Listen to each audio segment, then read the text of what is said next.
व्याज स्वीकृत सेवया विधुरभूदगरे सरः श्रीमतां मानव्याहति कैतवा वनमनादीशस्त्रिलोकीपतिः संभिन्नाब्जकुलप्रसूतिविभवा दम्भोजमब्जालयो यस्य श्रीगिरिजापदाम्बुजयुगं तत्स्यादभीष्टप्रदं भगवत्यै नमः पराम्बिकायै नमः।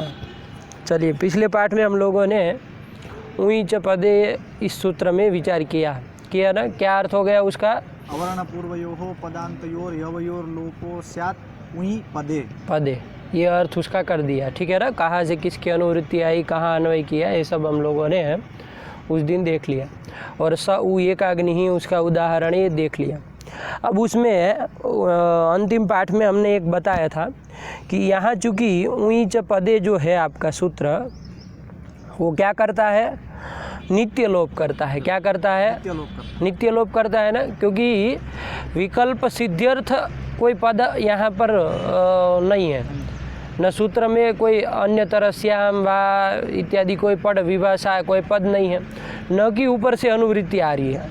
और दूसरा विकल्प, देखिए सिद्धि, विकल्प की सिद्धि बहुत सारे चीज़ों से हो सकती है। या तो विकल्पवाचक कोई शब्द हो, अन्य तरह श्याम वा विभाषा इत्यादि कोई भी। और भी एक प्रकार है जिससे विकल्प की सिद्धि होती है। क्या? किसी आचार्य का नाम ले लिया जाए तो उसमें क्या होता है कि ये तेषाम आचार्याणाम मते इदम कार्यम भवति। इसका मतलब अन्येषाम आचार्याणाम मते न भवति। एतावता किं भवति? विकल्प सिद्धिः भवति न वा? विकल्पः सिद्ध्यति। इदानीम् अत्र तु तथा किमपि नास्ति नो। यथा इतः पूर्वं यत् शास्त्रमासीत् ओतो गार्ग्यस्य इति, तत्र किमस्ति? गार्ग्यग्रहणमासीत् नो। तो तद्ग्रहणानुरोधेन तत्र यद्यपि तत्र विकल्पेन कार्यं भवेदिति चिकीर्षितमासीत्, किन्तु विकल्पेन न भवति, तत्र कारणान्तरम् अस्ति। एवं नास्ति आचार्यवाचकं किञ्चित् पदमस्ति चेत् तत्र विकल्पः भवत्येव इत्यपि नास्ति। क्वचित् पूजार्थमपि सम्मानार्थमपि किं भवति? तत्र आचार्यग्रहणं भवति इति सर्वं तत्र उक्तं। तद् भाष्यमपि ओतो गार्ग्यस्य इत्यत्र पाठितं स्यात्, ध्यानेन द्रष्टव्यं।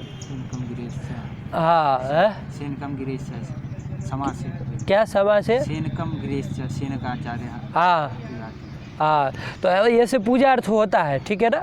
पूजार्थ आचार्य का नाम भी होता है और कहीं कहीं विकल्पार्थक भी होता है।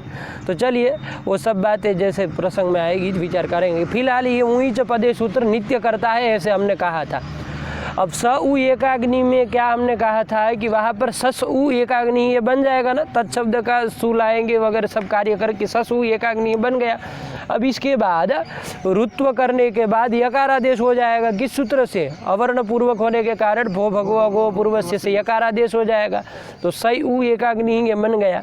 इस स्थिति में कहा था कौन सूत्र लगेगा फिर? लघु प्रयत्नतर शाकटायनस्य, ये लगेगा ना। लघु प्रयत्नतर यकार आदेश इसके स्थान में होगा। और चूंकि वो शाकटायन के मत में होता है, अन्यों के मत में नहीं होता, इसलिए विकल्प से होता है। तो शाकटायन जी के मत में क्या हो जाएगा? यकार के स्थान में यकार लघुच्चारण यकार, उसको लघुच्चारण यकार कहिए, लघु प्रयत्नतर यकार कहे, लघु प्रयत्नक यकार कहिए, बहुत सारे शब्दों से उसको बोला जाता है। आपको तात्पर्य ग्रहण कर लेना, ठीक है ना। तो वो लघुच्चारण यकार हमने विकल्प से आदेश कर दिया। तो सई उ एकाग्नि ही और सई उ एकाग्नि ही लिखने में तो दोनों की एक ही प्रकार का रहेगा, यकार ही लिखेंगे। लेकिन उच्चारण करते समय ध्यान रखना है, लघुच्चारण वाले में क्या करना है? जिह्वा के अग्र, उपाग्र और मध्य मूल सब भागों में शैथिल्य होना चाहिए, इस तरह से उच्चारण करना है। अब आप जैसे कर सकते हैं वैसे करिए, ठीक है ना। लेकिन ये ध्यान देना है कि जिह्वा में शैथिल्य हो, ऊपर नीचे आगे पीछे सब जगह, ठीक है ना।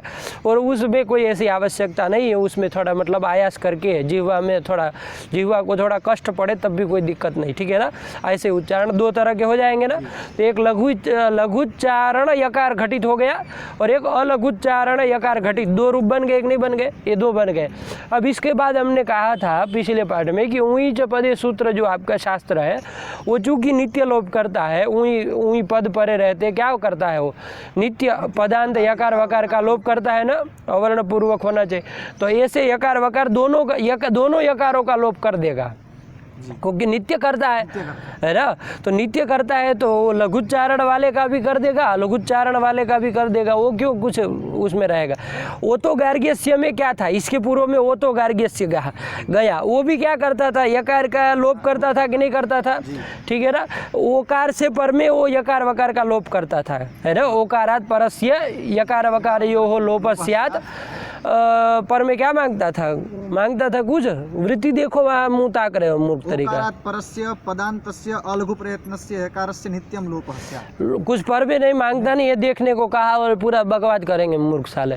वो तो गार्ग्यस्य के क्या बन गया, ओकारात् परस्य यकारस्य लोपः स्यात्, है ना। किन के मत में, गार्ग्य के मत में होता है। अब देखिए ये तो नित्य ही लोप करता है, लोप तो ये भी नित्य करता है, लेकिन वो लघुच्चारण। अब यहाँ पर वहाँ जो स्थिति थी कौन थी, भोय अच्युत, ये स्थिति थी ना, भोय अच्युत ये स्थिति थी। और रुत्व सकार को रुत्व कर दिया, यकार आदेश कर दिया, भोय अच्युत ये स्थिति थी। इस स्थिति में व्योर लघु प्रयत्न तरह शाकटायनस्य से के द्वारा यकार लघुच्चारण यकार किया है विकल्प से। वहाँ पर भी दो स्थिति थी, भोय अच्युत भोय अच्युत, दो स्थिति थी। जैसे यहाँ पर सही ऊ एकाग्नि, सही ऊ एकाग्नि, एक लघुच्चारण वाला है, एक अलघुच्चारण वाला। अब वहाँ पर वो तो गार्ग्य से जो है वो भी नित्य लोप ही करता था, गार्ग्य ग्रहण आपका पूजार्थ है, वो भी नित्य लोप ही करता था आपका, कौन, वो तो गार्ग्य से। लेकिन वो लघुच्चारण वाले का लोप नहीं किया, केवल और केवल किसका किया, उच्चारण वाले का, उसका ही लोप कर रहा है। क्यों, नित्य तो वो भी कर रहा है, लेकिन क्यों ऐसा अंतर, क्योंकि वो गार्ग्यस्य मते है। वो तो गार्ग्यस्य ओकारात् परस्य यकारस्य लोपः किनके मत में, गार्ग्य के मत में। और वो लघुच्चारण वाला यकार कौन आचार्य किए हैं, शाकटायनाचार्य किए हैं। तो गार्ग्य के मत में तो लघुच्चारण वाला कोई है ही नहीं, है ना। शाकटायनाचार्य कुछ किए हो यकार को, यकार कैसा भी करके किए हो।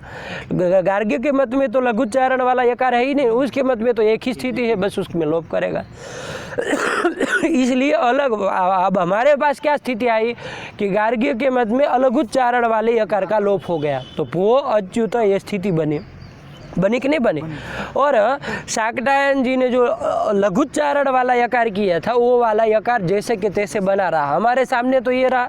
तो वहाँ दो रूप बन गए थे, आया कि नहीं आया, भो अच्युत और भो अच्युत, ये दो रूप बने थे। इसलिए दीक्षित ने जब अर्थ लिखा वो तो गार्ग्यस्य था, तो वहाँ यकारस्य ऐसे नहीं लिखा, यकारस्य लोपः स्यात् नहीं लिखा, अलघुच्चारणस्य यकारस्य, क्योंकि फलितार्थ उसको लिखना है, पूरा निष्कर्ष निकाल के पूरा सिद्धांत को देख करके उनको लिखना है। तो अलघुच्चारण, क्योंकि लघुच्चारण उनके मत में, गार्ग्य के मत में है ही नहीं, कहाँ से लोप करेंगे, जो चीज़ जिसके सामने है ही नहीं। अब वकार कहीं हो ही नहीं तो हम लोप कैसे कर दें, है कि नहीं। ऐसे लघुच्चारण वाला यकार उनके मत, उनके दृष्टि में था ही नहीं, तो लोप उनके मत में होने की कोई बात ही नहीं है। इसलिए अलघुच्चारणस्य यकारस्य लोपः स्यात् ये उन्होंने फलितार्थ लिख दिया, आया कि नहीं आया। अब ऊंच पदे में कुछ अलग स्थिति है, ध्यान दीजिएगा। ऊंच पदे में कोई आचार्य का नाम नहीं न लिया है, सामान्य रूप से ऊंच पदे यही कहा है कि भाई ऊई रूप जो पद पर में होगा, ऊयात्मक पद यदि पर में होगा तो वहाँ पर अवर्ण पूर्वक जो यकार वकार है उसका क्या होता है, लोप होता है, इतना ही कहा। अब यहाँ गार्ग्य ऐसा कुछ ग्रहण नहीं न है, इसलिए वो चाहे अवर्ण पूर्वक यकार, चाहे लघुच्चारण वाला हो चाहे अलघुच्चारण वाला हो, सब यकारों का लोप हो जाएगा, एक ही रूप बनेगा, स उ एकाग्नि। ये हमने पिछले पाठ में मोटे मोटे रूप में कह दिया था, कहा था कि नहीं कहा था। लेकिन एक बात यहाँ पर विचार करिए, नागेश का ये कहना है कि आप शेखर आदि देखेंगे तो उसमें नागेश ने कहा है कि ऊंच पदे में भी गार्ग्य ग्रहण की अनुवृत्ति होती है, गार्ग्य की अनुवृत्ति होती है, गार्ग्य पद की। तो ऊंच पदे गार्ग्यस्य, गार्ग्य के मत में लोप होता है। अब इससे अंतर क्या पड़ जाएगा, जो अलघु प्रयत्न वाला जो यकार है उसी का लोप होगा, है ना, क्योंकि गार्ग्य के मत में हो रहा है, ठीक है ना। इसलिए लघु प्रयत्न यकार घटित भी रूप बनेगा एक, सही ऊ एकाग्नि है। पिछले पाठ में हमने मोटे मोटे रूप से वो नागेश को ध्यान में नहीं लिया था, सामान्य रूप से, क्योंकि ऊंच पदे सूत्र में कुछ है नहीं और न दीक्षित ने वृत्ति में कुछ स्पष्टता की है, नहीं की है, क्या लिखे वृत्ति, लोपः स्यात् ऊई पदे, ये कहा था ना, बात समझ में आई कि नहीं आई। लेकिन नागेश देखो उसमें लिखा होगा, शेखर में देखो क्या लिखा, पढ़ो उसको। अत्रापि गार्ग्य ग्रहणानुवृत्त्या अलघु प्रयत्नस्यैव लोपः। हाँ लिखा ना, शेखर कार्य लिखा कि अत्रापि गार्ग्य ग्रहणानुवृत्त्या अलघु प्रयत्नस्यैव लोपः। नित्य इसका मतलब विकल्प से होगा ऐसा नहीं है, नित्य तो ये भी करेगा, ठीक है ना, नित्य ही करेगा, लेकिन गार्ग्य के मत में चूंकि हो रहा है तो उसके मत में लघुच्चारण वाला यकार है ही नहीं। ये ध्यान देना है ना, ऐसे विकल्प मत करिएगा। गार्ग्य ग्रहण से विकल्प यदि कर देंगे तब तो फिर अलग उच्चारण वाला भाई यकार एक बार लोप होगा, एक बार नहीं होगा, 2 रूप उधर बनेंगे, 4 रूप बनने लगेंगे, इधर भी 3 रूप बनने लगेंगे, इधर भी एक बार लघुच्चारण वाला यकार रहेगा, एक बार लोप होगा। तो ऐसे नहीं उसकी व्याख्या करनी। गार्ग्य ग्रहणानुवृत्त्या क्या होगा, गार्ग्य के मत में अवर्ण पूर्वक जो भी यकार होगा उसका लोप होगा।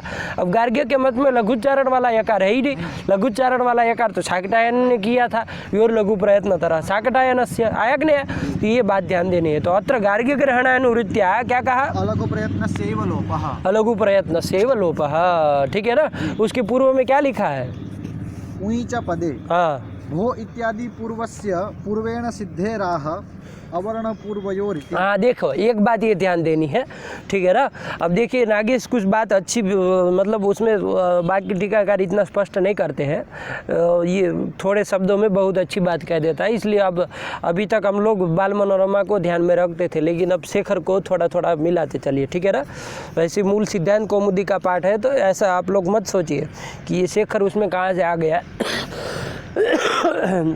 और शेखर भी मूल को ही लगाने के लिए है, शेखर मतलब कुछ और नहीं हो जाता है, और आप समझ लेते हैं इसलिए आपको लगता है अरे शेखर क्या क्या हो गया, लेकिन वो मूल को ही लगाना है। सरल सरल बातें लिखता है लेकिन अच्छी होती है। देखिए क्या होता है, आपने ऊंच पदे में लिख दिया अवर्ण पूर्वस्य, तो ये अवर्ण पूर्वस्य कहाँ से आया, ये आपने कहा वहाँ से अपूर्वस्य ले आए, ठीक है ना। तो ऐसे कैसे अपूर्वस्य आप ले आ सकते हैं पंडित जी, हैं ऐसे ले आ सकते हैं क्या अपूर्वस्य, जब वहाँ समस्त पड़ा है भो भगो वहाँ समाज किया था ना, क्या किया है, भोश्च भगोश्च अघोश्च अच इति भो भगो अघो आ। हाँ ये कर दिया, हाँ फिर और भो भगो अघो आहा पूर्वे पूर्वे यस्मात् इति भो भगो अघो अपूर्वः तस्य भो भगो अघो अपूर्वस्य। हाँ ये किया था, तो समस्त है ना भाई पूरा, है कि नहीं है। तो उसमें से केवल आप अपूर्व से ला सकते हैं क्या, पूरा का पूरा आएगा, है ना। तो भो भगो अघो अपूर्वस्य, तो भो भगो अघो ये भी तो आ रहा है, तो आपको क्या लिखना चाहिए था, भो भगो अघो अपूर्वस्य यकार वकार अपूर्वयोः वकार यकार वकारयोः लोपः स्यात् ऊई पदे, ये लिखना चाहिए था। और आप वृत्ति लिख रहे हैं कि अपूर्वस्य, ऐसा कैसे भाई। तो उन्होंने कहा पंडित जी एक बात ध्यान दो, ये जो है ना आपका क्या कहते हैं, भो भगो अघो 3 है ना, अपूर्व के अतिरिक्त कौन छूट गया, भो भगो और अघो, ठीक है ना। तो ये भो भगो और अघो, इसके बाद जो यकार वकार हो उसका भी पदांत यकार वकार हो उसका भी लोप हो, ऐसा कहना चाहिए, वहीं के परे रहते, ये कहना चाह रहे हैं ना। लेकिन इसको यहाँ कोई मतलब का नहीं है, क्योंकि इसकी पूर्व में सूत्र क्या आया, वो तो गार्ग्यस्य, वो कह रहा था ओकारात् परस्य, ओकार से उत्तर में जो यकार वकार होंगे उसका लोप होता है ना। कब होता है, क्या कहा था पर में, ओकारात् परस्य पदान्तस्य अलघु प्रयत्नस्य यकार वकारयोः लोपः। पर में कुछ नहीं मांगा था ना, हाँ तो पर में कुछ नहीं मांगा था, बस ओकार से उत्तर में जो भी यकार वकार पदांत होंगे उसका क्या हो जाएगा, लोप हो जाएगा, आया कि नहीं आया, ये उन्होंने कहा था। अब वो भो भगो चाहे अघो, उसके उत्तर में जो भी यकार चाहे वकार, यकार रहेगा, यकार ही रहेगा, वकार तो आएगा नहीं उधर। क्योंकि भोज भगोस अघोष ही शांत है ना, तो वो सकार को रू करेंगे, तो रू के स्थान में कभी वकार होता नहीं है ना, यकार ही हो रहा है, भो भगो अघो पूर्वसी योसी से, तो यकार हो जाएगा, तो भोई भगोई अघो ये बन जाएगा। अब उसके बाद में कुछ भी रहे उससे वो तो गार्ग्य से को लेना देना नहीं है ना, उई परे रहे चाहे उई से भिन्न कोई भी परे रहे, वो क्या कर देगा, उस यकार वकार का लोप कर देगा। ये कहा कि नहीं कहा, ये कहा था उसने। तो पूर्व सूत्र के द्वारा ही भो भगो और अघो से उत्तर में होने वाला जो यकार चाहे वकार उसका लोप हो गया है कि नहीं हो गया है। हो गया। इतनी खांसी क्यों आ रही भाई,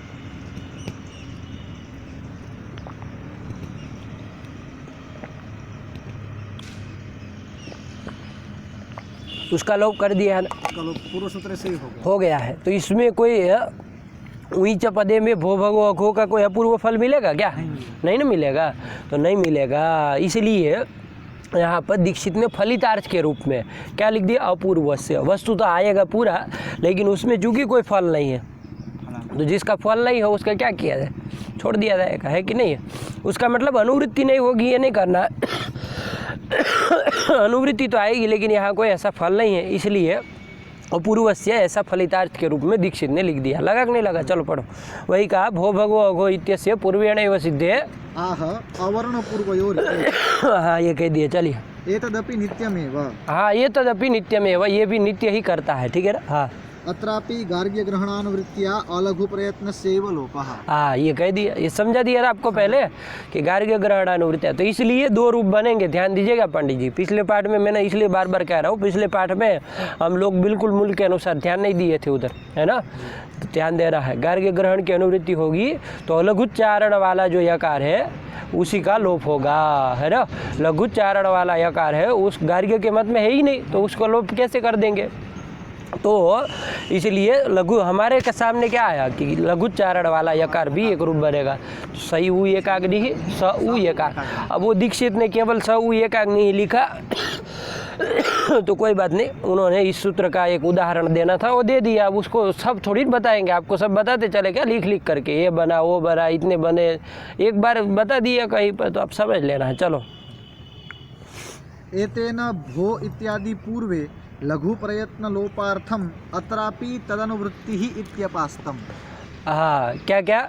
एतेन, हाँ, ये देखिए, भो भगो, अब ये थोड़ा लंबा हो जाएगा, लेकिन अब समझ लीजिए जब पंक्ति पढ़ दी है तो इसमें क्या है। जो आपने कहा था भो भगो अघो अपूर्वस्य, उसमें अपूर्वस्य ही क्यों लिख रहे, भो भगो अघो क्यों नहीं लिख रहे? तो क्या कहा अभी उत्तर कि वो तो गार्ग्यस्य से ही लोप हो जाएगा यकार का। अब देखिए, कोई आदमी क्या कहा, पंडित जी वो तो गार्ग्यस्य जो है वो क्या कर रहा है, गार्ग्य चूँकि उसमें ग्रहण किया, ऊँच पदेत में तो ग्रहण है नहीं साक्षात, तो वो तो गार्ग्यस्य तो भो भगो और अघो के उत्तर में जो यकार होगा उसका लोप करेगा, गार्ग्य के मत में करेगा, मतलब अलघुच्चारण वाले का करेगा, लघुच्चारण वाले का तो नहीं ना करेगा, नहीं करेगा। ऊँच पदे चूँकि नित्य करता है तो सब यकार वकार, भो के उत्तर में यदि लघुच्चारण वाला यकार भी आए, क्या भो के उत्तर में यदि लघुच्चारण वाला भो भगो, तो उसका भी लोप करना इसके द्वारा होगा। इसके लिए यहाँ भो भगो अघो भी चाहिए। ये कहेगा कि नहीं कहेगा? तो अब जब नागेश ने क्या कह दिया कि इस सूत्र में गार्ग्य ग्रहण की अनुवृत्ति होती है, ये जब नागेश ने कह दिया, है ना, तो इससे क्या होगा कि ये सूत्र भी कौन से यकार का लोप करेगा? जो अलघु प्रयत्न वाला यकार, ये उसी का करेगा, लघुच्चारण वाले का नहीं ना करेगा। तो भो से उत्तर में लघुच्चारण वाला यकार का लोप तो नहीं ना होने वाला है, इस सूत्र से भी नहीं होने वाला है। अलग उच्चारण वाले का लोप तो पूर्व सूत्र से ही सिद्ध था, इसलिए पूर्व सूत्र से ही उसका भो भगो अघो के उत्तर वाले अलग उच्चारण का यकार का लोप हो जाएगा इस सूत्र में, इसलिए उसकी अनुवृत्ति का कोई फल नहीं है। इसलिए दीक्षित ने अपूर्वस्य कह दिया है। लगा कि नहीं लगा? ये बात है, ये चीज़ बता रहा, पढ़ो उसको। एतेन, जब हमने एतेन मतलब गार्ग्य ग्रहणानुवृत्त्या वृत्ति स्वीकारेण, है ना, उसकी अनुवृत्ति स्वीकार कर लेने पर क्या, भो इत्यादि पूर्वे लघु प्रयत्न लोपार्थम अत्रापि तदनुवृत्ति ही। हाँ, तदनुवृत्ति मतलब भो भगो अघो इत्यस्य अनुवृत्ति ही, है ना, ये अपास्त हो गए, उसकी अनुवृत्ति अब करने की कोई ज़रूरत नहीं है। लगा कि नहीं लगा? चलिए, वकारोदाहरणं तु असा उ एकाग्नि इति वृत्ति। हाँ, देखो एक बात ध्यान दो, इधर आपने आपका जो ये है कौन, आपका नाम ऊँच पद है, उसमें आपने लिखा कि अवर्ण पूर्वयो हो पदांतयोर यवयोर लोपः स्यात्, ये कहा। अब आपने अवर्ण पूर्वक यकार का लोप का उदाहरण तो दे दिया, स उ एकाग्नि है। वकार का उदाहरण दीजिए पंडित जी, वकार का लोप हुआ ऐसा उदाहरण दीजिए। तो यहाँ दीक्षित ने तो नहीं ना दिया है, लेकिन काशिकाकार जो है उन्होंने उदाहरण दिया। क्या दिया? असा उ एकाग्नि, असा उ एका, असौ उ एकाग्नि ही, ऐसी स्थिति थी। असौ उ एकाग्नि, असौ में औकार को क्या हो जाएगा, अच के परे रहते आवादेश हो जाएगा ना, आवादेश। तो असाव उ एकाग्नि ही, असाव पद है, पहले भी पद था, आवादेश करने पर असाव पद ही है। पदांत वकार मिला कि नहीं मिला? अवर्ण पूर्वक है कि नहीं है? अरे अवर्ण पूर्वक का, अत पूर्वक नहीं कहा है, अवर्ण पूर्वक कहा, चाहे दीर्घ हो चाहे प्लुत हो, अवर्ण पूर्वक है कि नहीं है? है। उस वकार का लोप हो जाएगा, ऊँयत्मक पद पर में है ही। तो ये उदाहरण काशिकाकार ने दिया है। तो रागेश कुछ कह रहे हैं, वकारोदाहरणम तु असा उ एकाग्नि इति वृत्ति ही, इति वृत्ति ही, ऐसा वृत्ति ही मतलब काशिका में, काशिकाकार ने, वृत्ति ही मतलब काशिका ग्रंथ, ठीक है ना, ऐसा काशिकाकार ने ये उदाहरण दिया है। तो ऐसा लिख रहे हैं ना, इति वृत्ति ही, तो इससे थोड़ा अरुचि समझ में नहीं आ रही है। मैं जैसे कहूँ कि अरे वो ऐसा कहते हैं, वो ऐसा कहते हैं, ऐसा मैं कहूँ तो मतलब हमारी उसमें सहमति नहीं है, ये आएगा कि नहीं आएगा? अरे हम भी स्वीकार करते हो तो सीधे यही कहेंगे कि अरे इसका वकार का उदाहरण ये है ना, वकारोदाहरणम तु असा उ एकाग्नि ही इति वृत्ति ही, ऐसा वृत्तिकार का मत है। तो इसका मतलब कुछ नागेश के दिमाग में खटक रहा है। अब लग तो रहा है कि भाई असा उ एकाग्नि अवर्ण पूर्वक पदांत वकार भी है, वो पद पर में भी है, तो लोप होना चाहिए, है कि नहीं? उदाहरण ठीक तो दिया ऐसा लग रहा है, लेकिन नागेश को समय वो मतलब कुछ बैठ नहीं रहा, तो क्या कुछ आगे कहे तो देखा जाए। इति वृत्ति ही, फिर उत्तरार्थम इति। हाँ चलो वो तो दूसरा ले लिए, लेकिन लिखे नहीं कुछ, लेकिन इससे वो टीकाकार लोग इससे निकालते हैं, वो लोग वहाँ फिर उसकी चिदष्टि माला वगैरह देखेंगे ना, अब उनके शिष्य लोग ही बताएंगे कि नागेश ने क्या सोचा था, और कौन बताएगा, है कि नहीं? उनके पास जो पढ़े होंगे वही लोग बता पाएंगे ना कि हमारे गुरुजी का ये तात्पर्य था ऐसा लिखने के पीछे, है ना।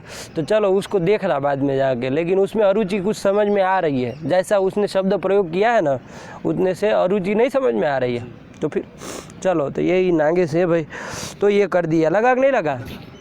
हाँ, तो ये बात आपको ध्यान देनी थी कि ये गार्ग्य की अनुवृत्ति आती है और अलघुच्चारण वाले यकार का ही लोप करता है, लघुच्चारण वाले का नहीं होगा। तो दो रूप बनेंगे, ये बात मुख्य रूप से इस सूत्र में ध्यान देनी, बाकी हम लोगों ने देख ही लिया, ठीक है ना। हाँ, अब देखो दूसरी बात, इसके बाद एक विचार उस सूत्र में चला था पदे ग्रहण के विषय में। तो पदे ग्रहण नहीं करोगे तो क्या होगा, तो संक्षेप में जो चला था उसको विहंगावलोकन कर लीजिए कि तंत्रे उत्तम, ये स्थिति है ना, उत्तम बन जाएगा, वे यहाँ का संप्रसारण इत्यादि तो प्रत्यय करने पर उत्तम बन जाएगा, उस दिन लंबी प्रक्रिया किए थे, ठीक है ना। अब तंत्रे उत्तम ये बन गया, है ना। अब तंत्रे उत्तम में क्या हो जाएगा, तंत्रे चूँकि सप्तम्यंत पद है और आगे उत्तम है, अब यहाँ ये जो यवायाव से आदेश कर देना, तंत्रय उत्तम, ये स्थिति बन गए। अभी ये तंत्रय पद है, पदांत यकार मिल गया, अवर्ण पूर्वक भी है और पर में उई भी है ना। अब कैसे है तो आपको प्रक्रिया बताई है, वही धातु के वकार को संप्रसारण उकार किया और उसके एकार को पूर्व रूप करके ऊ बन गया, पूरे वे के स्थान में क्या बन गया, ऊ बन गया है। और वही धातु था तो यकार अनुबंध पीछे था कि नहीं था, अब वे का पूरे का मिला करके ऊ बना है, आगे यहाँ था ही पहले भी ईच संज्ञा हो गए, तो ऊ मिल गया कि नहीं मिल गया, ऊ मतलब यकार अनुबंध विशिष्ट ऊ, तो ऐसा मिल गया कि नहीं मिल गया, मिल गया, तो वहीं पर में है ही, तो इसलिए यहाँ पर यकार का लोप होने लगेगा है ना, नित्य लोप होने लगेगा, है ना, एक ही रूप बन पाएगा, तंत्र उत्तम यही रूप बन पाएगा। ये समस्या थी ना जी। ये ना हो इसके लिए कहा कि पदे कहना होगा, जब पदे कह देंगे तो ऊई पद पर में होगा तभी होगा। और ये वही धातु का जो उत्तम में ऊ है वो पद नहीं है, उत्तम पूरा पद है लेकिन ऊ पद नहीं है, तो ऊई पद पर में नहीं, इसलिए लोप नहीं होगा, वारण हो गया, तो पदे ग्रहण करना पड़ेगा। अब उधर क्या है, स ऊ एकाग्नि में जो ऊई है वो चादिगण में पठित ऊई निपात है, उसमें यकार अनुबंध हो गया, कोई दिक्कत नहीं, लेकिन वो ऊ पद है, कहा था ना, तो पद है, तो इसीलिए वहाँ उस ऊई पद के पर रहते यकार का लोप हो जाएगा, स ऊ एकाग्नि ही बन जाएगा, ये बताया था। अब इसके ऊपर एक शंका ये उठ गई थी कि देखिए यहाँ दो तरह के ऊई च पदे के ऊई करके दो तरह के ऊई मिल रहा है, एक तो प्रतिपदोक्त ऊई मिल रहा है, एक लाक्षणिक मिल रहा है। प्रतिपदोक्त ऊई कौन सा है, चादिगण पठित जो ऊई है वो क्या है, प्रतिपदोक्त है, ठीक है ना, उसमें कोई लक्षण इत्यादि सूत्र लगा करके ऊई नहीं बना है, साक्षात पठित है ना, उसकी अनुपूर्वी जैसे के तैसे पठित, इसलिए वो प्रतिपदोक्त ऊई एक मिल रहा है, ऊई करके ऊई सूत्र के ऊई च पदे सूत्र के ऊई के द्वारा दो ऊई मिल रहा है ना, एक तो प्रतिपदोक्त ऊई चादिगण पठित और एक लाक्षणिक ऊई मिल रहा है, कौन सा उत्तम घटक जो ऊई है ना, वो भी मिल रहा है ना। वो लाक्षणिक है, लाक्षणिक मतलब लक्षणेन निष्पन्न है, तो लक्षण के द्वारा निष्पन्न ऊई मिल रहा है ना। और संप्रसारण, वो कौन कौन वचिस्वपी यजादि नाम किति संप्रसारणा च, ये सब लगा लगा करके आपने उसको निष्पन्न किया, तो वो ऊई मिल रहा है। तो लक्षण प्रतिपदोक्तयोः प्रतिपदोक्तस्यैव ग्रहणं कर्तव्यम, मतलब लक्षण प्रतिपदोक्तयोः प्राप्तयोः प्रतिपदोक्त सेव ग्रहणम करके किसका ग्रहण होगा, ऊंच सूत्र के द्वारा केवल प्रतिपदोक्त जातिगण पठित जो ऊई है उसी का ग्रहण होगा। प्रतिपदोक्त जो उत्तम का ऊई है उसका ग्रहण होना ही नहीं है, तो उसमें आपत्ति आएगी ही नहीं। तो पदे ग्रहण क्यों किया, कोई ज़रूरत नहीं है, तो क्यों किया, तो उसके लिए वहाँ पर आप भाष्य पढ़ेंगे। तो भाष्य में भाष्यकार ने कहा कि पदे ग्रहणम उत्तरार्थम, उसकी पंक्ति है ना, भाष्य खोला था अभी, अंतिम पंक्ति क्या थी, छोटा सा ही भाष्य है, ज़्यादा नहीं है, ठीक है ना, और सरल सरल लिखा है, बस अंतिम में ये जो महत्वपूर्ण बात बताई, पदे ग्रहणम 8-3-21।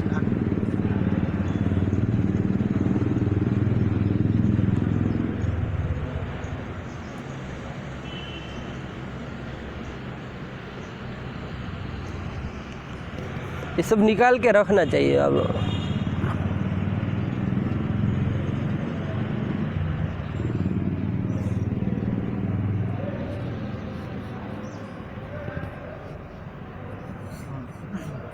उत्तरार्थम तर्हि पदग्रहणम कर्तव्यम, उत्तरार्थम तर्हि पदग्रहणम कर्तव्यम, बस ये अंतिम लिखा, ठीक है ना। एक बार भाष्य सरल उई च पदे से पढ़ दो, एक पूरा भाष्य ही हो जाए। हाँ पद इति किमर्थम, हाँ, सीधा प्रश्न पदे क्यों, क्योंकि उसी में, बाकी सब इसमें कुछ है ही नहीं, पदे ग्रहण क्यों किया वो महत्वपूर्ण इसका विषय है। चलो, तंत्रे उत्तम तंत्रयुतम, यहाँ पर तंत्र उत्तम में अयादेश करने पर यकार का लोप न हो जाए, इसके लिए पदे ग्रहण, सीधा उत्तर दिया। हाँ, तंत्रयुतम तंत्र उत्तम, हाँ, कस्मान्न भवति तंत्रे उत्तम तंत्रयुतम तंत्र उत्तमिति लक्षण प्रतिपदोक्तयोः प्रतिपदोक्तस्यैवेति।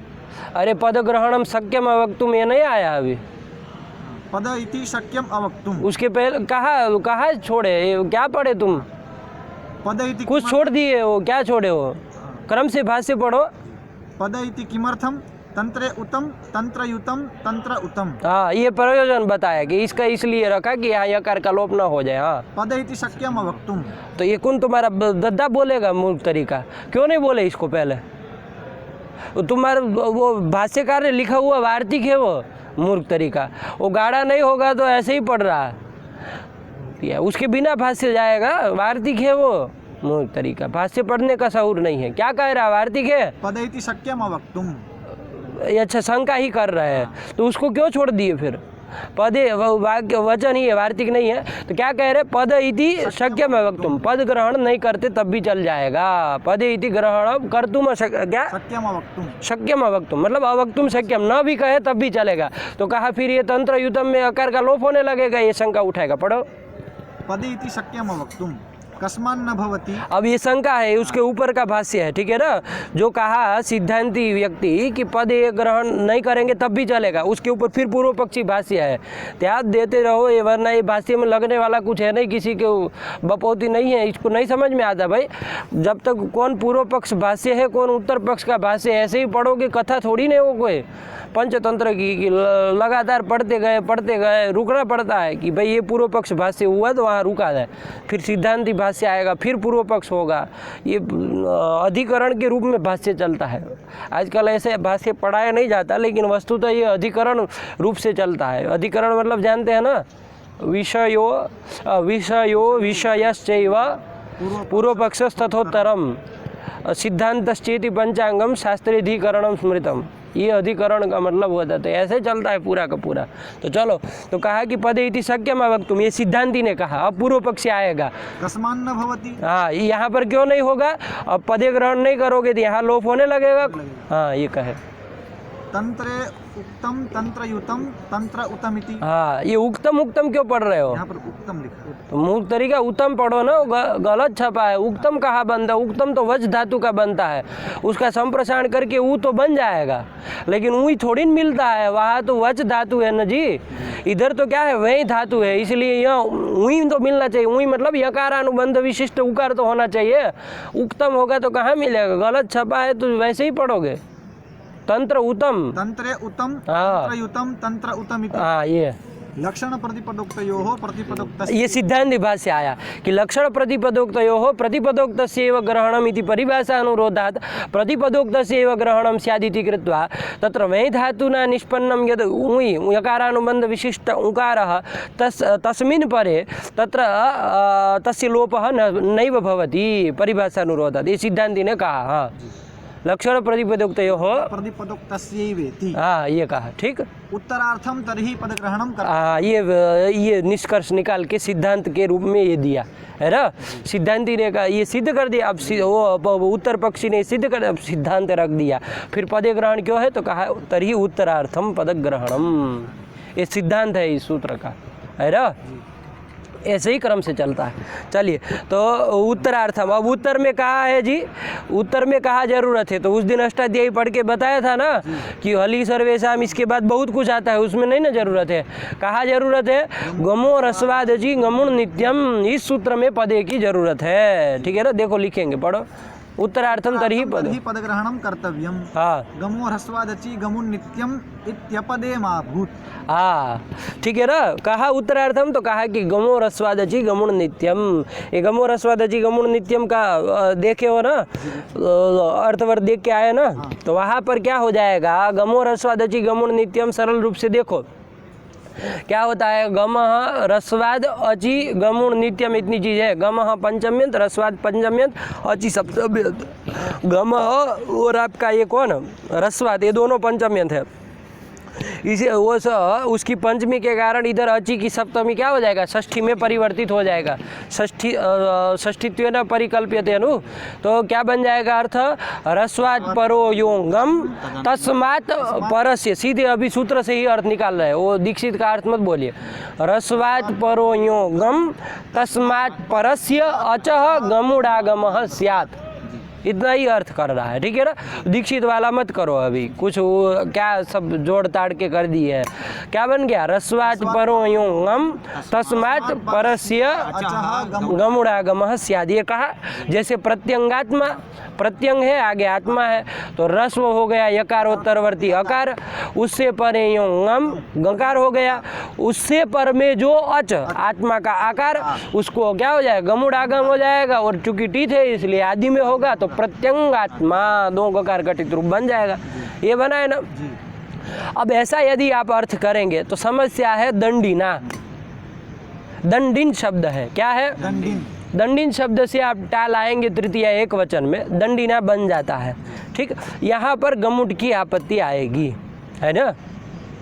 कैसे, तो आपने अर्थ क्या किया, रस्वात् परो योगम तस्मात् परस्य अचः गमुडागमः स्यात्।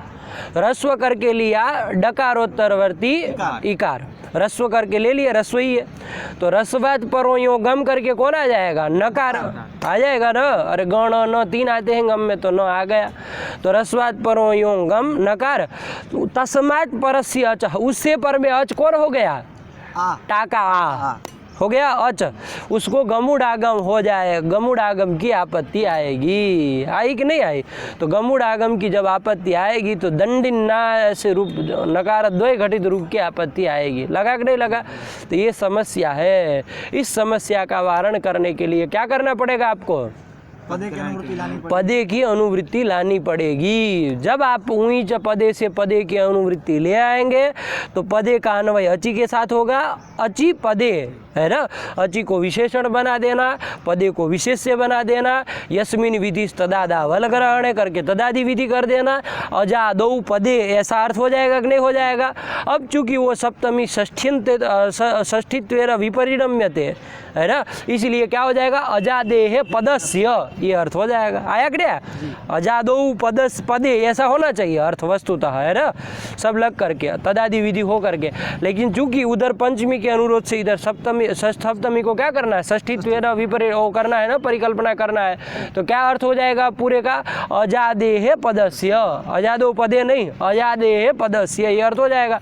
अब क्या अर्थ हो गया कि रस्वात् परो योगम तस्मात् परस्य अजादेहे पदस्य गमुडागम स्यात्। अब दंडीना में देख लो, रस्व हो गया इकार, तो तस्मात् परो यो गम नकार, उससे पर में क्या होना चाहिए? अजादि पद होना चाहिए। उससे पर में क्या है? अभी अजादि पद नहीं है, आकार पद नहीं है। अजादि प्रत्यय जरूर है लेकिन पद नहीं है। टाका पद नहीं ना है जी, प्रत्यय भले हो तो अजादि पद नहीं मिला, इसलिए वहाँ गमुड़ागम नहीं होगा। वारण हो गया, प्रत्यंगात्मा में हो जाएगा।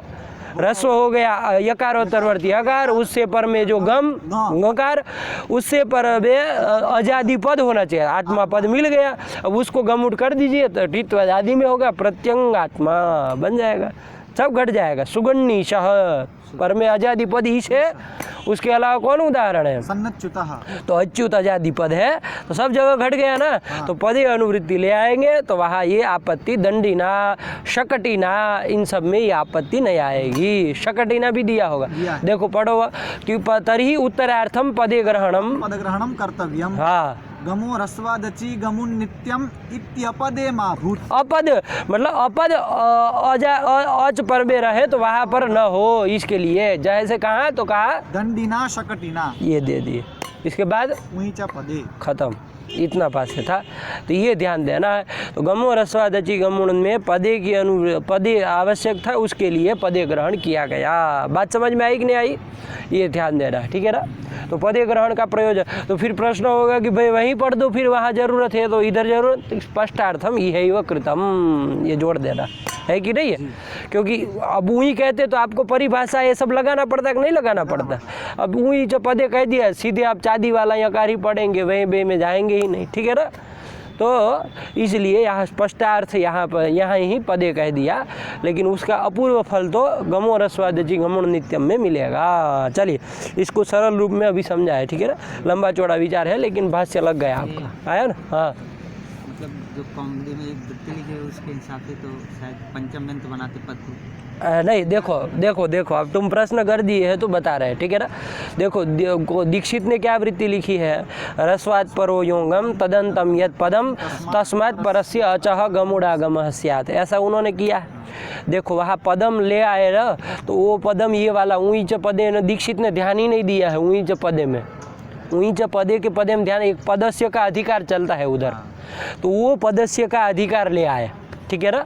अब वो पदस्य का अधिकार आया ना, तो अब उसका कहाँ अन्वय किया जाए? पदस्य षष्ठ्यंत है ना, अधिकार सूत्र है ना पदस्य, तो वो आया यहाँ गमो रस्वादचि गमुण नित्यम में। तो गमः पंचम्यन था, रस्वाद पंचम्यन था, अचि सप्तम्यंत था, तो कहाँ अन्वय इसका किया जाए, किसके साथ अन्वय किया जाए, ये विचार था। क्योंकि वो तो षष्ठ्यंत है, तो यहाँ ये सोचा गया कि ये पदस्य जो है ना, उसका गमः में अन्वय किया जाए। कहाँ अन्वय किया जाए?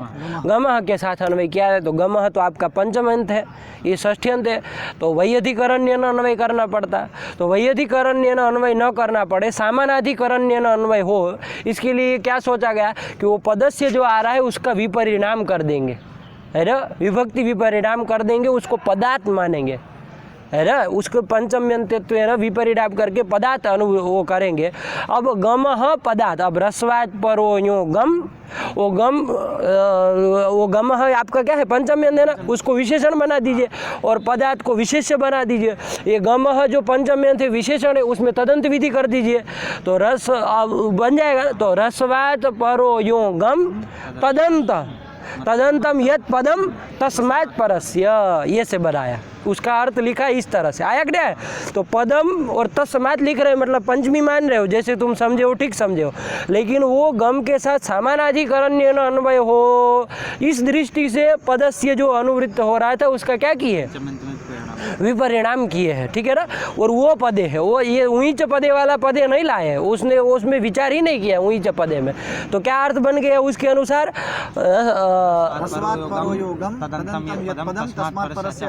ऐसा उन्होंने किया। अब देखो ऐसा अर्थ कर दिया तो प्रत्यंगात्मा में एक बार घटा लो, ये सभी अन्वय करके ऐसा अर्थ आया। अब प्रत्यंगात्मा में घटा, रस्व हो गया अकार, तदुत्तरो यो गम ग, तदंतम यत् पदम प्रत्यंग इति पदम, ततः परस्य अचह गमुड़ागमः, तो आत्मा के आकार को क्या हो गया, गमुड़ागम हो गया, प्रत्यंगात्मा ये रूप बन गया, कोई समस्या नहीं। और अब देखिए दंडिना में आपत्ति आएगी कि नहीं आएगी, दंड नहीं, सोचो आएगा क्या, कैसे आएगा, घटा के बताओ। क्योंकि अब यहाँ पे रस्व हो गया, और अर्थ क्या बोल दो, एक बार अर्थ बोल दो, रस्वाद परो योगम तम यत पदम तस्मात् परस्य अचः गमुड़ागा, अब घटा के बताओ। तो रस्व हो गया, दंडिन घटक इकार, तस्मात् परः या गम नकार, तदंतम यत पदम, कौन दंडिनीति पदम, दंडिन पद है क्या, कैसे, स्वादिषु सर्वनामी, नहीं, क्या कहता है वो, स्वादिषु असर्वनामी स्थानेषु परेषु, हाँ, असर्वनाम स्वादि का प्रत्ययावधि,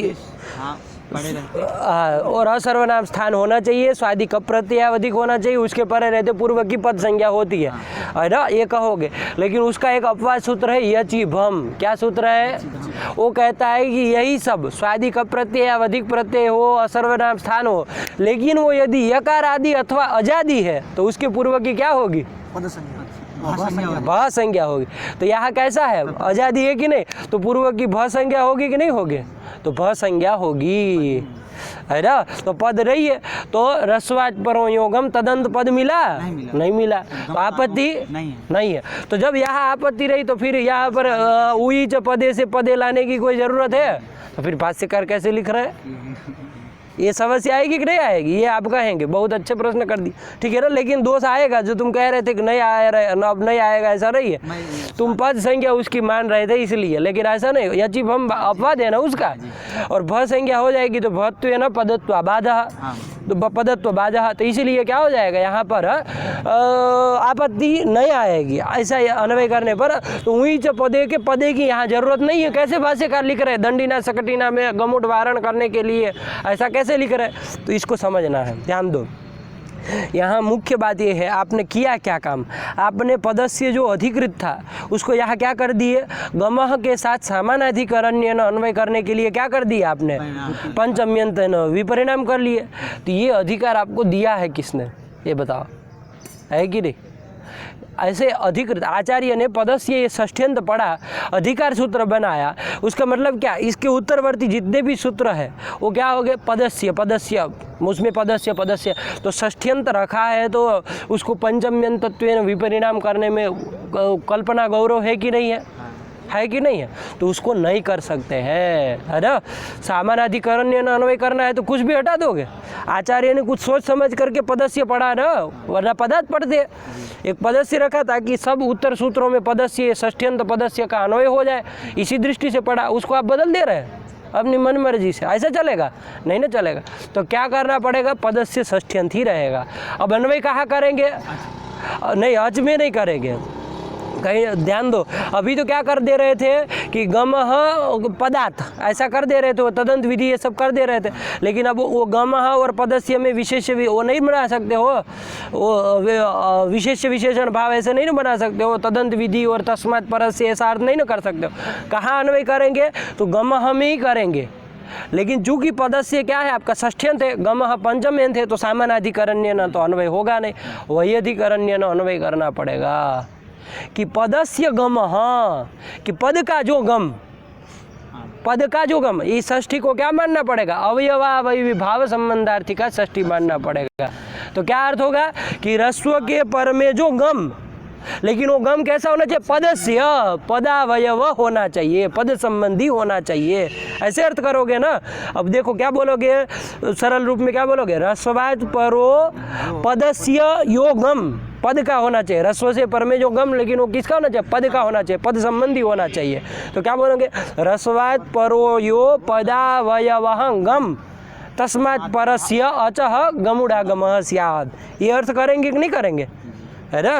पदस्य षष्ठ्यंत के क्या अर्थ करोगे, बोलो एक बार, स्वाद परो यो पदावयवः गम तस्मात् परस्य अचः गमुडागमः, गमुडागमः स्यात्, ये करेंगे। अब देखो प्रत्यंगात्मा में घट जाएगा, रस्वात् परो यो पदावयवः गम, रस्व हो गया प्रत्यय का यकारोत्तरवर्ती अकार, उससे पर में पदावयव गम चाहिए, तो वो है ही पदावयव है ना, अरे प्रत्यंग पद था उसका अवयव है गम, तो उस गम हो गया, तस्मात् परस्य अचः गमुडागमः, तो आत्मा के आकार को गमुडागम हो गया, प्रत्यंगात्मा बन जाएगा, कोई समस्या नहीं। दंडिना में आओ, अभी दंडिना में देखो, अब क्या, रस्वाद परो यो पदावयवः गम, देखो ध्यान दो, रस्व हो गया इकार, उससे पर में जो पदावयव पदावयव गम न, ये पदावयव नहीं है।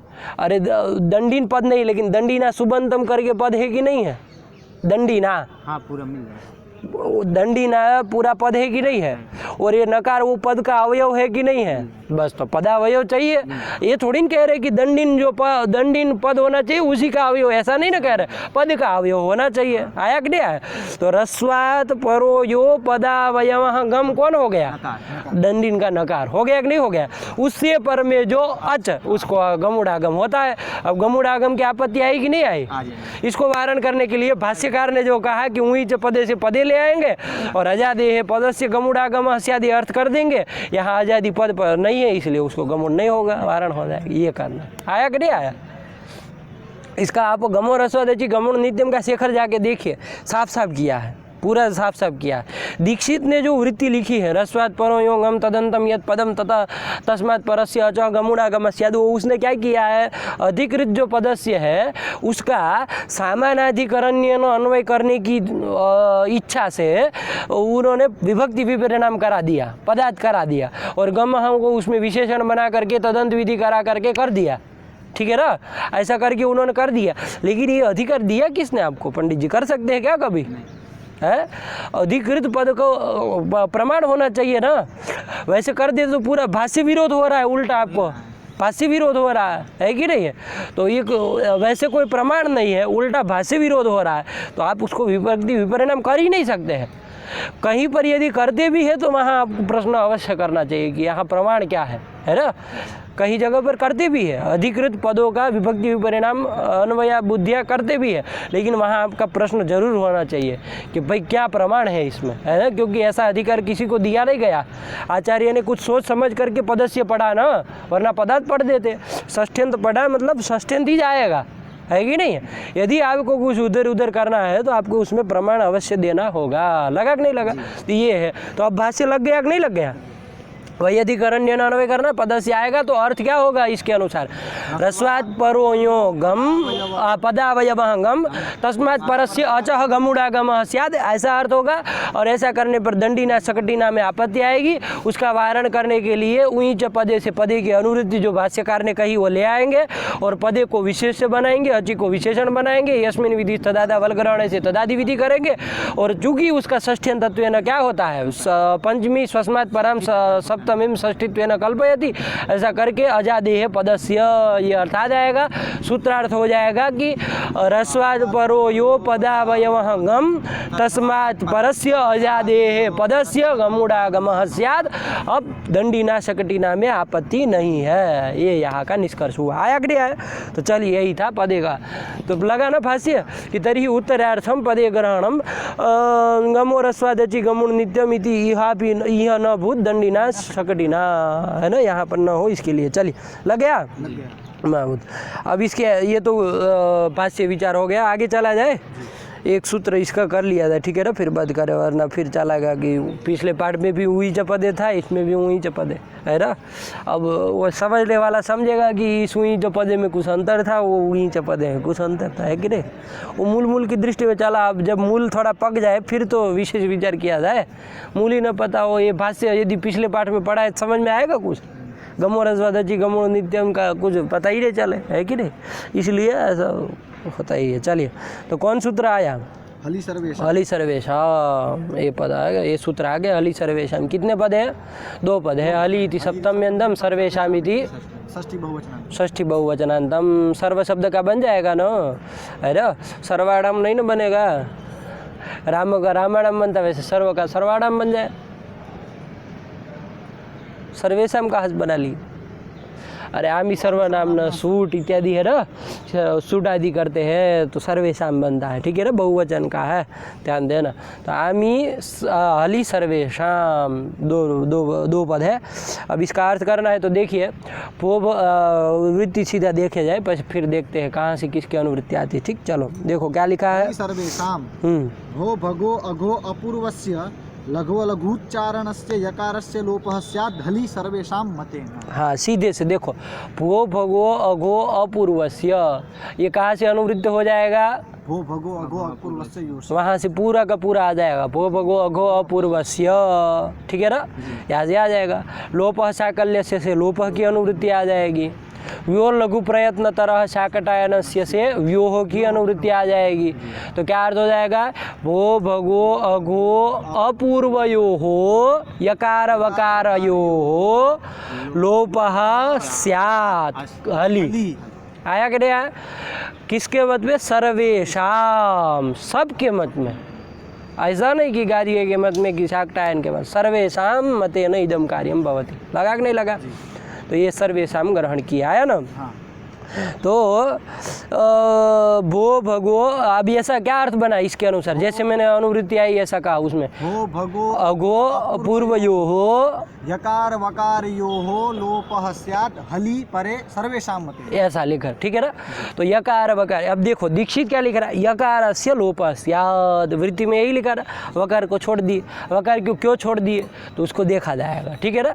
अभी फिलहाल चूंकि दीक्षित ने छोड़ दिया तो कुछ सोच समझ करके ही छोड़ा होगा, उनको नहीं पता था कि व्योर लघु प्रयत्न में वच यच व्योह तयोः व्योह समस्त है, उसमें से केवल यकार को नहीं ला सकते कैसे, वो सब उनको भी पता था, लेकिन कुछ सोच समझ करके छोड़ रहे हैं। तो उसको हम टीका ग्रंथ बाद में देखते हैं क्यों छोड़ा गया, क्या वकार का उदाहरण इन्हें मिल रहा होगा, बहुत कुछ कारण हो सकते हैं, ठीक है ना। तो इसलिए यहाँ यकार ही लाए।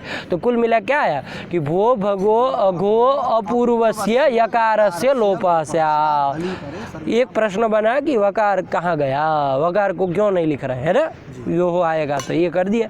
अब देखो सर्वेषां मतेन भवति, ये कहा ना, सर्वेषां सबके मत में होगा, मतलब शाकटायन के मत में भी होगा, गार्ग्य के मत में भी होगा, पाणिनि के मत में भी होगा, जब सब आचार्यों के मत में होगा, सभी वैयाकरणों के मत में होगा, ठीक है ना।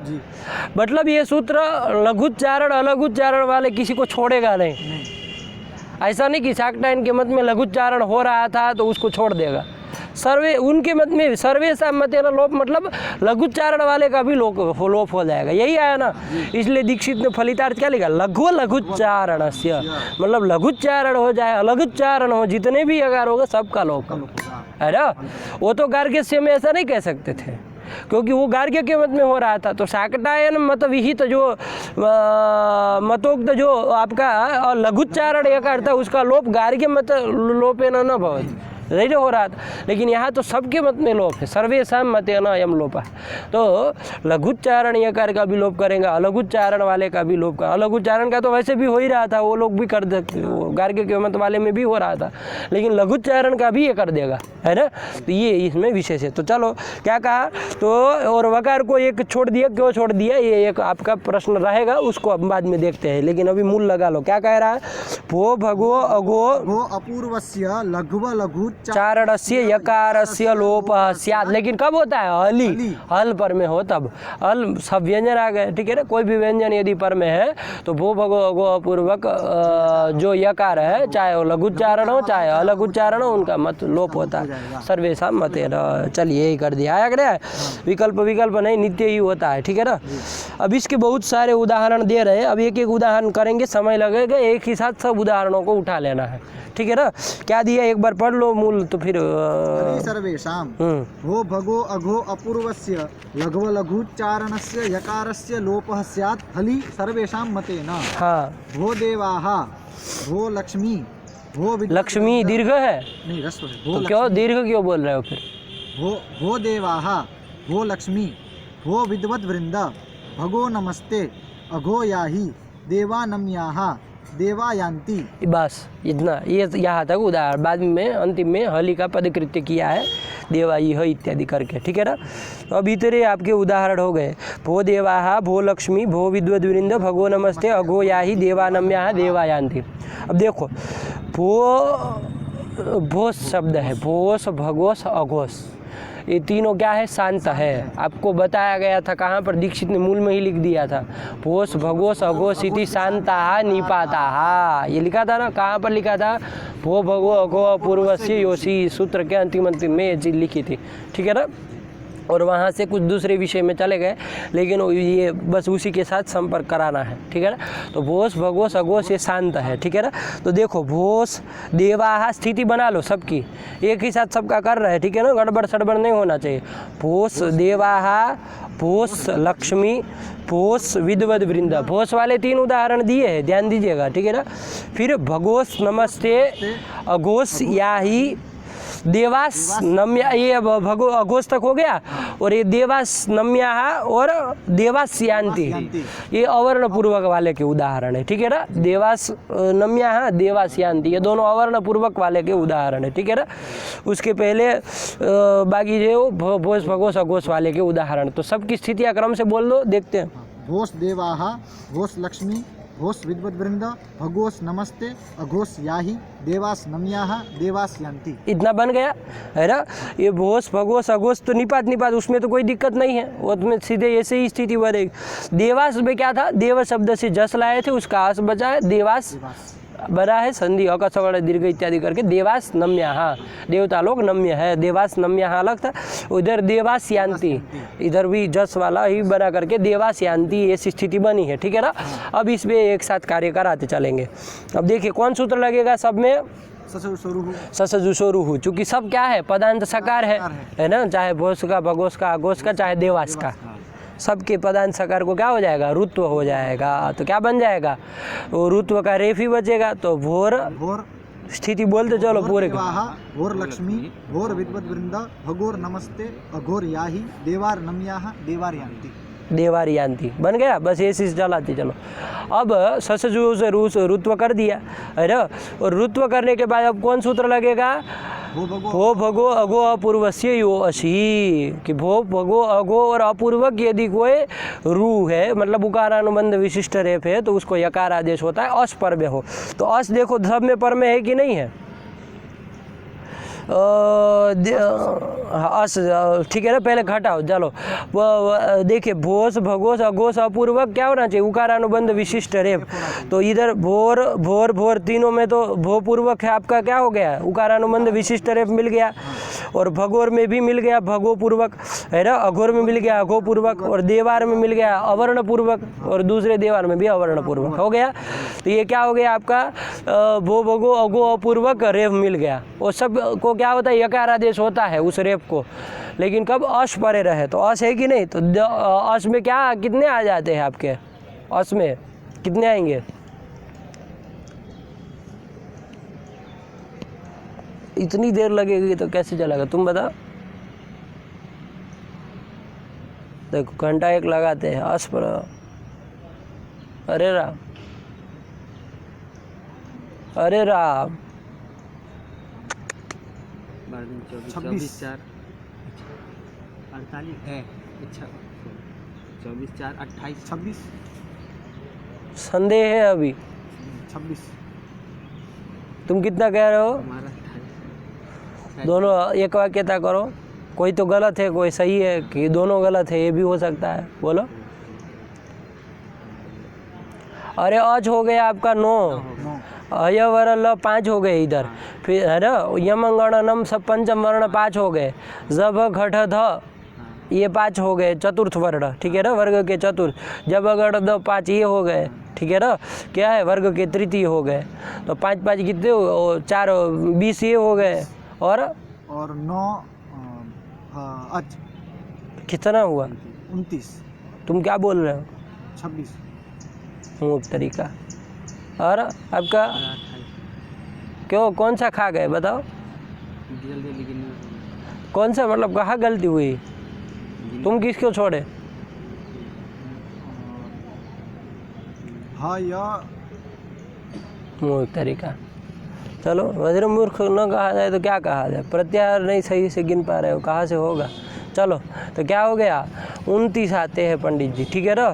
तो देखो उसमें से कोई है कि नहीं, मतलब कहने का तात्पर्य अच आ गया, स्वर मतलब सब आ गए, य वर ल ये 5 आ गए, वर्ग के पंचम चतुर्थ और तृतीय, इतने आए ना, इतना ध्यान में होना चाहिए।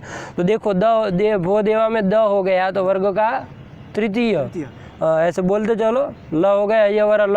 ल हाँ, फिर विद्वद वृंद में व आई गया, भगो नमस्ते में न वर्ग का पंचम आई गया, फिर याही में य हयवर आई गया, न आ गया, नम्य हमें वो भी पंचम आ गया, और यान्ति य का हय आ गया कि नहीं आ गया, तो सब अश में आ गए। इसलिए इन सब रेफ उकारानुबंध विशिष्ट रेफ को यकार आदेश कर दो तो क्या बन गया? सबकी स्थिति बोलो एक ही साथ।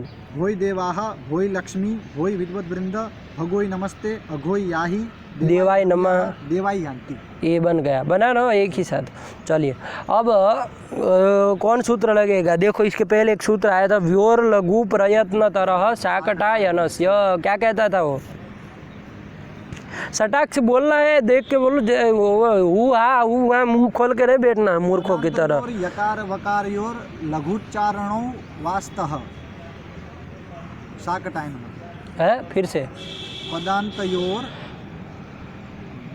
पदांतयोर वकार यकारयोर लघुच्चारणो वयो वास्तो। वयो कौन तुम्हारा बोल रहा आएगा मूर्ख तरीका? वयो बोला था पहले, तो क्यों ऐसी गलती हो रही भाई सूत्रार्थ बोलने में? ऐसे ही याद शक्ति बहुत घटिया हो गए हो तुम एक साल में। तो उत्कर्ष होना चाहिए ना, परीक्षा नेट की परीक्षा की तैयारी करते हैं ना तो घटिया हो जाते हैं लोग, ऐसा समझ में आया हमको। जो भी एक आध साल उसमें लगाता है तो फिर बेकार हो जाता है, कुछ पढ़ाने लायक नहीं रहता। क्या अर्थ बना? पदांतयोर यकार वकारयोर लघुच्चारणो वयो वास्तो असी परे। हाँ, ये हो गया ठीक। अब देखो यहाँ लगेगा कि नहीं लगेगा? पदांत यकार वकार को लघुच्चारण करता है ना, कब? अस परे रहे तब, तो देखो लगेगा सब जगह, लगेगा सब जगह है ना। वो पूर्व में कुछ नहीं मांगता है, केवल पदांत यकार वकार होने चाहिए तो है ही, और अस पर में है ही, तभी तो यकार आदेश हुआ है, वो भगो से है कि नहीं है। इसलिए सबके दो दो रूप बना दो, है ना। एक यकार हो गया लघुच्चारण वाला, अलग उच्चारण शाकटायन के मत में है, इसलिए विकल्प से होना है, तो एक लघु उच्चारण वाला, एक अलग उच्चारण वाला, तो दो दो बन जाएंगे ना। समझ में आया? सबकी दो दो बनेगा, ठीक है ना। चलिए अब ये बन गया। अब यहाँ पर ये स्थिति बनी। अब ये सूत्र आ गया कौन आपका? हलि सर्वेशाम, है ना। इसने कहा है कि भो भगो अघो अपूर्वकस्य लघु लघुच्चारणस्य, लघुच्चारण वाला यकार हो चाहे अलघुच्चारण वाला, सब यकारों का लोप होता है। कब? हल परे रहे तो हल सब में पर में ही है ना, कहीं अच पर में नहीं ना है। किसी में नम्या है, किसी में विद्वद वृंद है, किसी में देवा है, किसी में नमस्ते है, किसी में याही है, किसी में यान्ति है, यही सब है, ठीक है ना। तो हल पर में है ही, तो सब यकारों का लोप कर दो, है ना। चाहे वो लघुच्चारण वाला हो चाहे अलघुच्चारण वाला हो, तो सबके दो दो रूप बन जाएंगे ना। एक ही रूप बनेगा, एक ही बनेगा। लोप हो जाने के बाद तो वो एक ही बनेगा, तो एक एक रूप बन गया, वही लिखा है, एक एक रूप पढ़ो। भो देवाहा, भो लक्ष्मी, भो विद्वद वृंद, भगो नमस्ते, अघो याही, देवा नम्याहा, देवा यान्ति। बन गया, यही सब रूप बन गए एक ही साथ, ठीक है।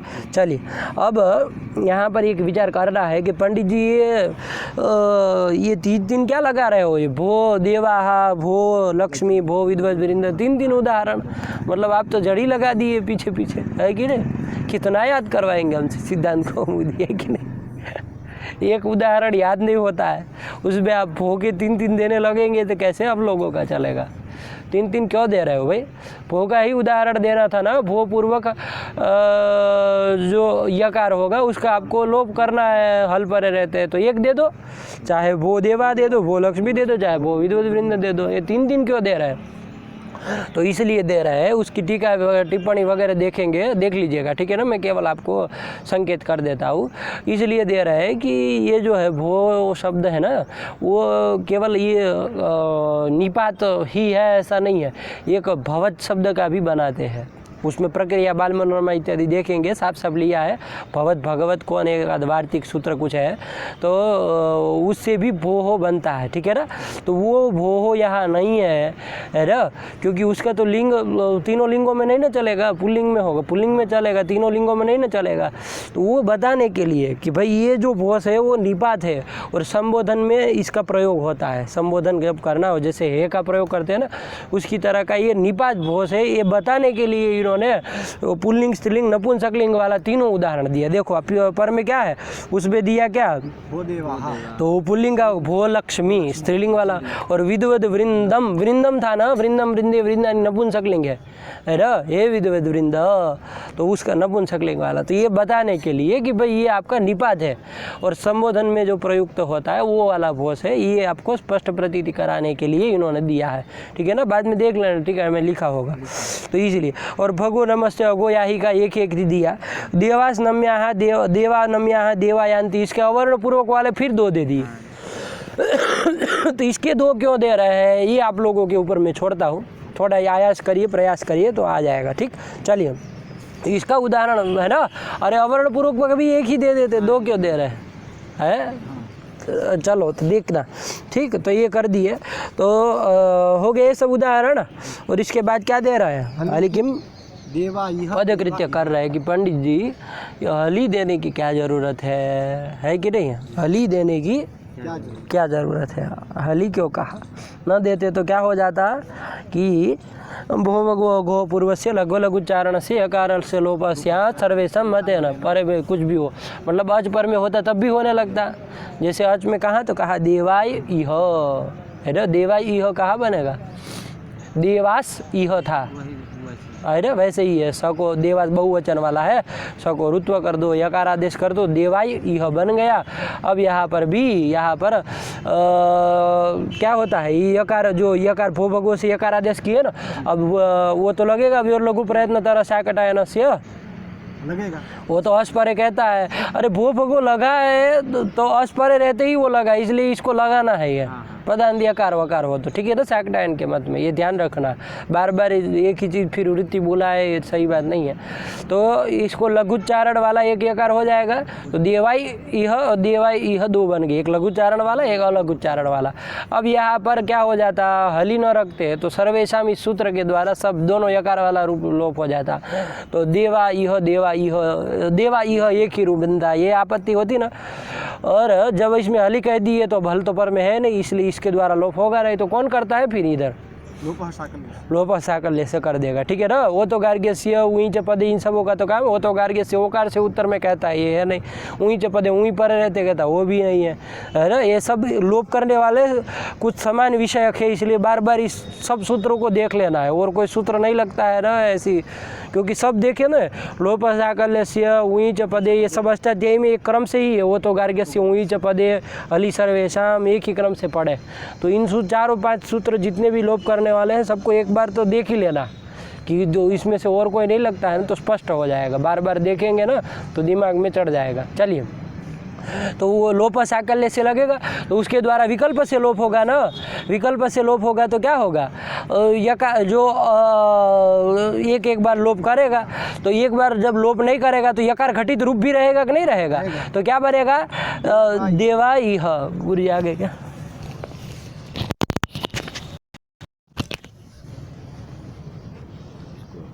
थोड़ा वृत्ति बोलो चालू रहो।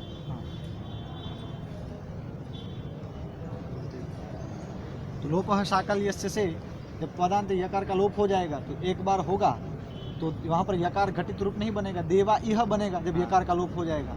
और जब यकार का लोप नहीं होगा, वो क्योंकि वो विकल्प से करता है, तो जब यकार का लोप नहीं होगा तो एक बार यकार घटित रूप बनेगा, तो इस प्रकार 2 रूप बनेंगे, देवा यह देवा यह। चलो अब यहाँ पर यदि हली चलो तो ये हो गया, समझ में आया ना, मतलब बात है। चलिए ये कर दिया, अब ख़त्म ही करना है। तो क्या कहते हैं, यहाँ पर लोप साकल्य से एक बार यकार नहीं होगा तो देवा यह यकार घटित रूप भी बने, ठीक है ना। ये नहीं था कि अनिष्ट रूप बनने लगता, ये नहीं कह सकते आप, आपत्ति देने में ध्यान रखिएगा, हली सर्वेशम में हली नहीं रखते तो देवा यह अनिष्ट रूप बनने लगता है, ये बात नहीं है, ध्यान दीजिएगा। देवा यह रूप भी यकार लोप घटित रूप भी अभिष्ट ही है, लोप साकल्य से भी तो एक बार करता ही है, तो वो रूप तो अभिष्ट ही है, लेकिन एक अभिष्ट रूप था यकार घटित, वो रूप नहीं बन पाएगा, ये समस्या है, ठीक है ना। वो रूप यकार घटित रूप नहीं बन पाएगा, ये समस्या है। तो इसके लिए इन्होंने क्या कर दिया, हली रख दिया, आया कि नहीं आया। तो चलिए वही कह दिया, हली किम देवा यह, ये है ना, देवा यह भी बनेगा, ध्यान रखिएगा। है ना, गलती ना हो जाए। चलिए रखा जाए, इसको लगा के आइए, टीका टिप्पणी फिर चलते हैं, ठीक है ना। इसकी बाल मनोनमा तो वो दिन शेखर तीनों देख के आया करो, ठीक। चलिए, व्याज स्वीकृत सेवया विदुरभूत अगरे सरस्त्रीमतां मानव्याहति कैतवा वनमनादीशस्त्रिलोकीपतिः संभिन्नां च कुलप्रसूति विभवादम्भोजमब्जालयो यस्य श्रीगिरिजापदाम्बुजयुगं तत्स्यादभिष्टप्रदं भगवत्यै नमः। पराम्बिकायै नमः।